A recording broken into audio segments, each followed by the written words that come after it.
3 دن ہو گئے 2 دن ہو گئے 4 دن ہو گئے بٹوارا کرنے کی سوچ رہے ہیں، وہی بچے جن کو تم حرام کھلا رہے تھے۔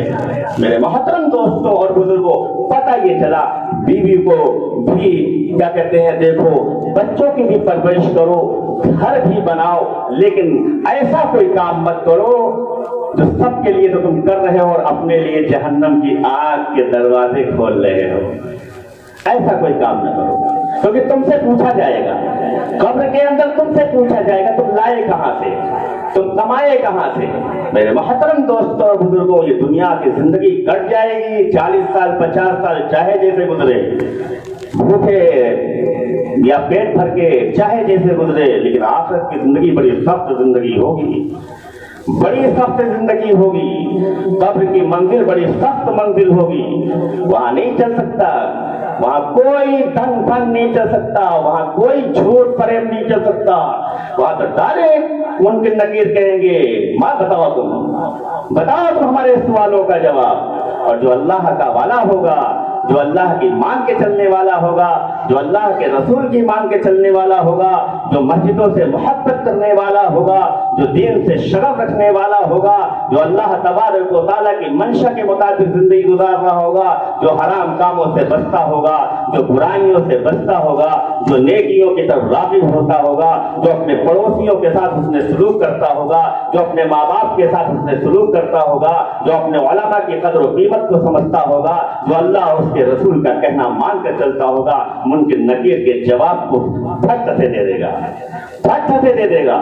اور اگر کہیں ہم نے منمانی زندگی گزاری ہے، صبح اٹھے شام اٹھے، اللہ رسول سے کوئی مطلب نہیں ہے، نہ قرآن سے مطلب نہ حدیث سے مطلب، بس وہی ایک کام، دکان مکان خیریت یہی سب ہے، باقی دین سے کوئی تعلق نہیں ہے۔ مدتوں گزر جاتے ہیں، مدتوں گزر جاتے ہیں، قرآن پہ دھول آ جاتی ہے، جوتے روز صاف کرتے ہیں، جوتوں کی دھول کو روز صاف کریں گے، لیکن قرآن جو رکھی ہوئی ہے اس پر جو جمی ہوئی دھول ہے اس کو صاف کرنے کا موقع نہیں ہے۔ جب قیامت کے دن اللہ پوچھے گا وہ قرآن جو میرا کلام تھا، وہ قرآن جو میری کتاب تھی، وہ قرآن جو میں نے نازل کیا تھا، وہ قرآن جو میں نے پیارے نبی کو دیا تھا، وہ قرآن جو ضابطۂ حیات تھا، وہ قرآن جو تمہاری زندگی کو سنوارنے والا تھا، وہ قرآن جو تم کو میں نے دنیا میں دیا تھا، اس قرآن پر دھول جم جایا کرتی تھی، لیکن جب انتظار کرتے تھے گھر میں کوئی مرے تب اس قرآن کو کھولا جائے۔ قرآن مرنے والے کے لیے آیا تھا یا زندوں کے لیے آیا تھا؟ شادیاں زندوں کے لیے، جوتے زندوں کے لیے، کپڑے زندوں کے لیے، مکان زندوں کے لیے، سب کچھ تو زندوں کے لیے، اور قرآن کو مردوں کے لیے رکھ دیا کہ جب کوئی مرے گا تب پڑھا جائے گا۔ اللہ اکبر اللہ اکبر۔ اس قرآن کے بارے میں پوچھے گا اللہ تو ہم کیا جواب دیں گے؟ اس لیے مسلمانوں یاد رکھو، بدل دو، زندگی بدل دو، انقلاب پیدا کر دو اپنی زندگیوں میں۔ سوچ لو کہ ہم جب صبح اٹھیں گے تو انشاءاللہ میں خود بھی اور اپنے بچوں کو انشاءاللہ قرآن کی تعلیم، یہ سوچ لو کہ جب ہم صبح اٹھیں گے فریش ہوں گے اس کے بعد سب سے پہلے اللہ کا نام لیں گے، اپنے بچوں سے بھی کہیں گے کہ پہلے بچوں اللہ کا نام لے کے کوئی کام شروع کرو۔ کیا مجال ہے، کیا مجال ہے کہ اگر گھر کا بڑا سمجھ جائے تو بچے تو آٹومیٹک سمجھ جائیں گے۔ پھر دوسری بات ایک اور بھی ہے، آپ اپنے دیے، آپ اپنے اعتبار سے، آپ اپنی طرف سے کوشش کریے، ماننا نہ ماننا سامنے والوں کا کام ہے۔ اگر سامنے والا نہیں بھی مانتا ہے تو تمہارے اوپر گناہ نہیں پڑے گا، لیکن اگر تم منع نہیں کرتے، تم کہتے ہی نہیں، تو تمہارے اوپر بھی اس کا گناہ پڑے گا۔ اس لیے مسلمانوں اللہ اور اللہ کے رسول صلی اللہ علیہ وسلم کی مان کر اور حضور پاک صلی اللہ علیہ وسلم سے محبت کر کے ہمیں دنیا کی زندگی گزارنا ہے۔ انشاءاللہ اللہ تبارک و تعالی ہمیں اور تمام امت محمدیہ کو سننے اور کہنے سے زیادہ عمل کرنے کی توفیق عطا فرمائے۔ وآخر دعوانا الحمدللہ رب العالمین وما علینا الا البلاغ۔